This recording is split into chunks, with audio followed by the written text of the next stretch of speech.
Hi, I'm Don Wiley, or as some of you know me, Goldwing Nut. Thanks for taking time to watch my videos. When many people purchase homes here in the villages, they are unaware of 3 additional fees that are paid by the homeowner in addition to normal property taxes. These are the bond, the maintenance assessment, and the monthly amenity fee.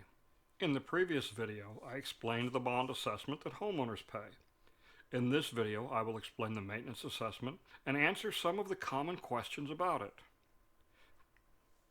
In this video, I'm not going to debate nor discuss the many issues made controversial by some local organizations, online websites, and social media websites.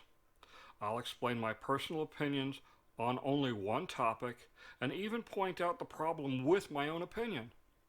As I am going over the maintenance assessment, the screen will be showing you construction updates of the various projects going on throughout the villages. Please enjoy this as well, and you may find it beneficial after watching this the first time to mute the audio and just watch the video presentation. Let's get started now. The maintenance assessment.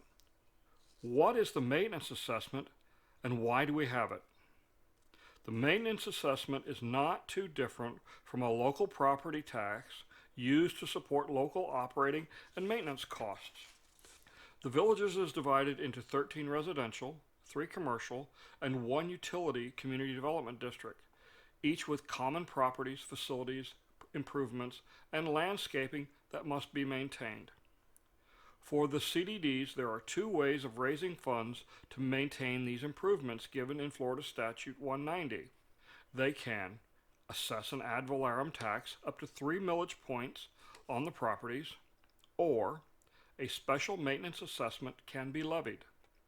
In the villages, we use the much simpler maintenance assessment and try to avoid much of the politics and infighting that would go along with the tax assessment.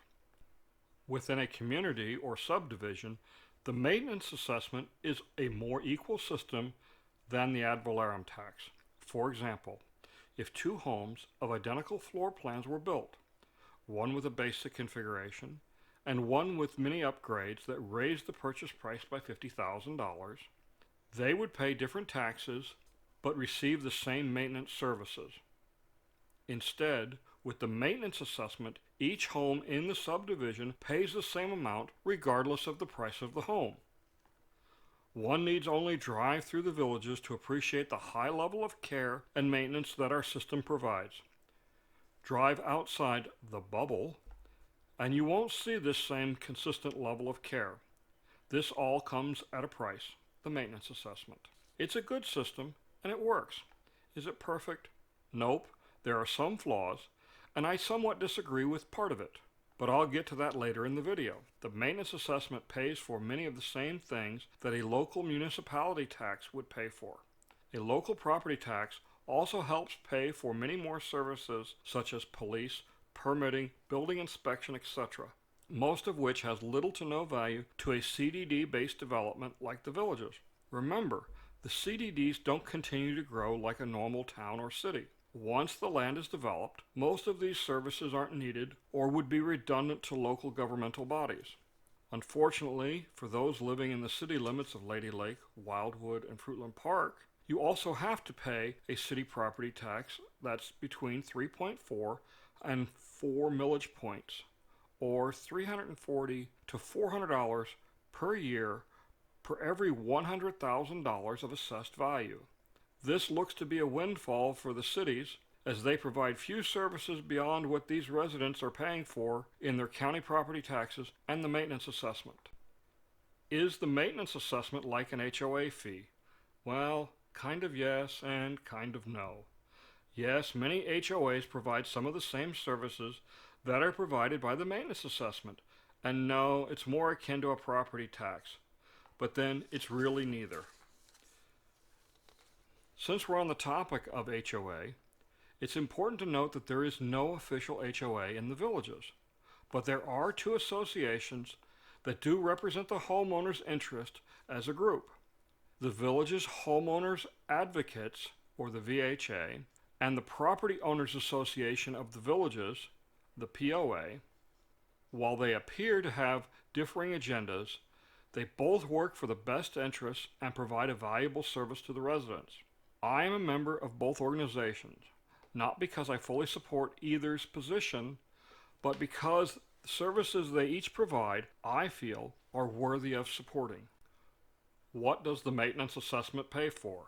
In short, the maintenance assessment is used to maintain the public areas and infrastructure of your CDD. This isn't the amenities like the pools, rec centers, and executive golf courses. Those are all maintained by your amenity fee, and we'll discuss that in the next video. This is things like the retention ponds, the multimodal paths, fencing, common area landscape, just to name a few. When we look at it, there are a few big categories that the maintenance assessment pays for. We'll use my district, CDD 10, its budget for the current year. The other districts' budgets are available at the districtgov.org website in the link at the top right. Next year's preliminary budgets were approved at the beginning of June after several months of work by district staff and your district supervisors. Final approvals will happen in September at the CDD meetings. You'll find these also at the districtgov.org website. Back to the District 10 budget. This chart shows the general categories for landscaping, repairs, maintenance, utilities, deed compliance, management fees, and several other smaller categories. All of these are needed to maintain and keep your community both functional and attractive. Yes, I've left out the two biggest pieces of the pie, so let's talk about them now. The first one is easy, R&R, or the Repair and Replacement Fund. This is the CDD's savings account or capital reserves. If something catastrophic were to occur that damaged a piece of district property or something were to wear out, the money to pay for this would come from the R&R fund. For District 10, the R&R fund is about $3.25 million. In other districts, some have less, and several have in excess of $7 million in reserves. These substantial capital reserves put each of the CDDs in a very good financial position, unlike many other municipalities. Now for the elephant in the room, the project-wide fund. What is the project-wide fund, and why does most of our money go to it? This discussion only applies to the CDDs south of County Road 466, Districts 5 and above. Districts 1 through 4 don't have a project-wide fund and don't see the benefits of it. The project-wide fund is the budget that does a lot of the heavy lifting here in the villages. Let me try to explain. Every CDD here in the villages has similar needs and expenses. Let's take landscaping as an example. Every district has properties that needs landscaping work, the grass cut, weeds removed, edging, etc. The bulk of these areas are common areas enjoyed by anyone and everyone. To understand what the project-wide fund does for us, just go to Sam's Club or Costco and buy 6 sticks of deodorant in a bulk package, and you save considerably over buying a single stick. The CDDs work together through the project-wide fund to get one big landscaping contract instead of 10 smaller ones. All the CDDs save money, which means we, as the residents, save money also. Similarly, repairs and maintenance and utilities see savings by combining our buying power. There are 2 other important factors that come out of the project-wide fund. First is continuity. If you take Morse or Buena Vista from 466 south to State Road 44, you will pass through 6 or 7 different CDDs with no change in the way the landscaping is maintained or the community looks. The biggest advantage, however, for residents is risk sharing. If something catastrophic were to happen in one district, all the districts south of County Road 466 share in covering the expense. For example, the retention pond system spans and moves water across multiple district lines. If a pumping station in, say, District 9 were to be destroyed by fire, it would impact Districts 7, 8, 9, and 10. But only District 9 actually owns the pumping facility. Instead of District 9 paying all the expenses for the repairs, all 10 of the districts share in the expense. While CDD 9 benefits in this case, it could have easily happened in any other CDD. Another example of the benefit of this risk sharing can be seen when it doesn't happen, like what is happening in District 4 with the ongoing cost of the sinkhole issue. Because they have no project-wide agreement north of 466, District 4 residents have to cover all of these costs themselves. This resulted in a 20% maintenance assessment increase last year. Very painful for all the residents. Had this happened south of County Road 466, because of the cost sharing and combined size of our capital reserves, it's not unreasonable to believe that this cost could have been absorbed and no increase in maintenance assessment in these districts would have resulted from this incident. If we take the project-wide fund budget and break it down, you will see that many of the same items in the CDD budget are also included in the project-wide fund budget. If you now take these items and roll them back into the CDD budget, you get a much clearer picture of what truly makes up the maintenance assessment budget.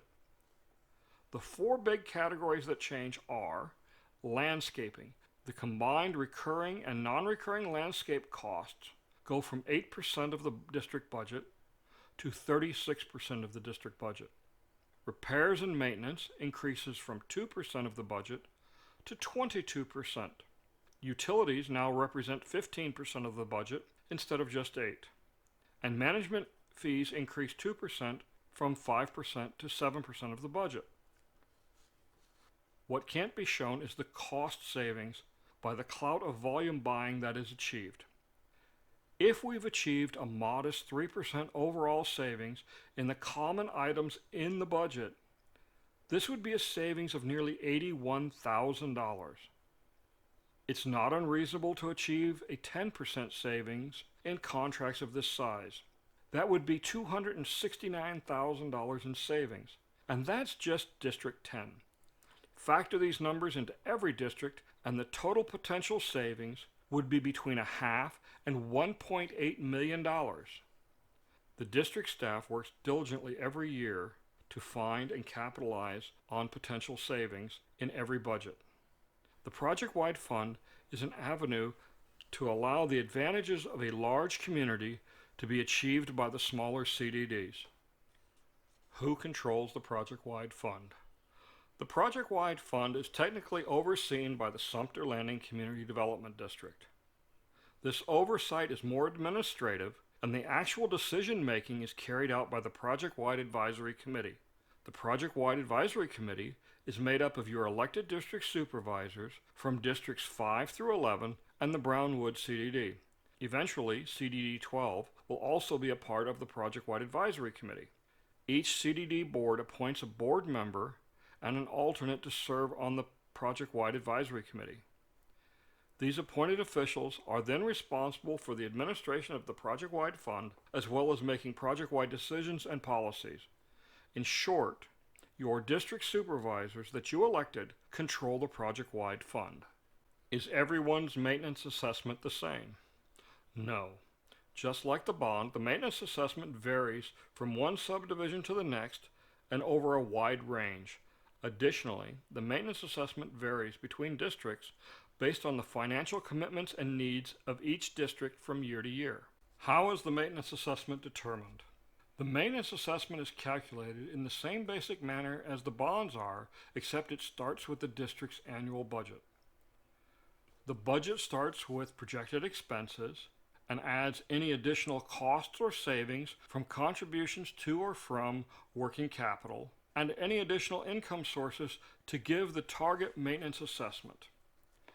Because the annual tax bill comes with an early payment discount of 4%, the assumption has to be made that everyone will pay early to receive the discount, and an adjustment has to be made for that also. For CDD 10, last year we started with a maintenance assessment of $3,400,990.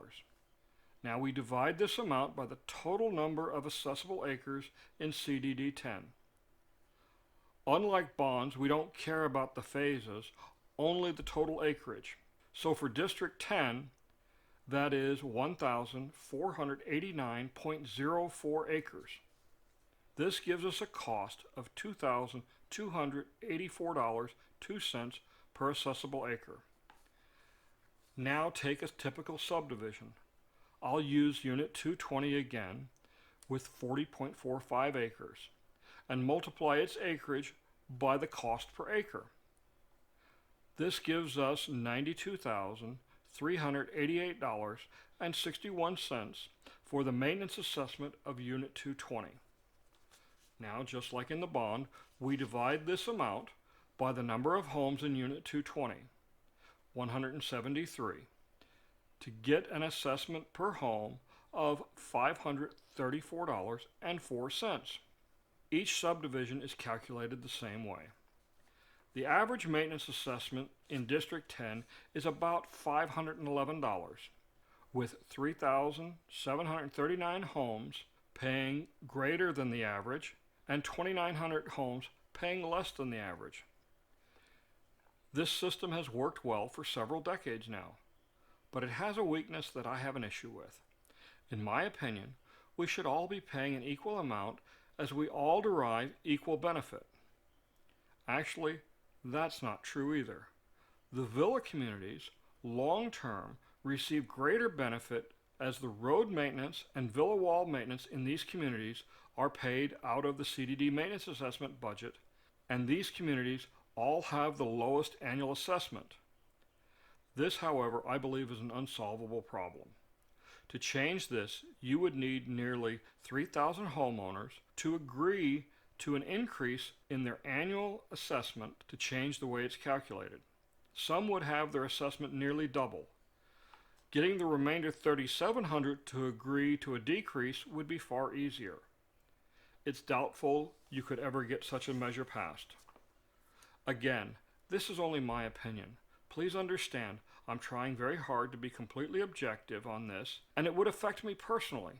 I live in a villa community, and if this were to change to an equal share system, I would see nearly a 60% increase in my own maintenance assessment. However, I still believe that an equal assessment would be better. Can the maintenance assessment go up? Is there a limit? The maintenance assessment can go up or down as needed to fund the district budget needs. Between 2015 and 2017, District 10 homeowners saw an average 3% decrease in their maintenance assessment. These have remained in place since. The assessments are expected to remain the same for the next year, also based on the budgets that were submitted earlier this month. They can also go up depending on the district's requirement. As I mentioned earlier, District 4 saw a 20% increase last year. Is there a limit? Technically, no. Again, just look at District 4. But measures are taken every year by district staff and your district supervisors to mitigate any operating cost increases the districts see and have to pass on to the homeowners. How do I pay the maintenance assessment? You pay your maintenance assessment annually with your county property tax bill from Sumter County. Is the maintenance assessment tax deductible? As I understand the current tax laws, no, it is not. You should, however, contact your tax advisor for a definitive answer to this question. Where can I find more information? You can go to the districtgov.org website for additional information, or you can contact your district supervisors and they can answer your questions. As always, you can also attend your community development district's monthly meeting and ask your questions there. Well, this wraps up the discussion on the maintenance assessments. I hope it's been informative for you. The next video will discuss the monthly amenity fee. If you haven't seen the first video in the series, it discusses the bond assessment and can be found by subscribing to my YouTube channel. I hope you've also enjoyed the flyovers of the various areas under construction here in the villages. I'm Don Wiley, and thank you for watching.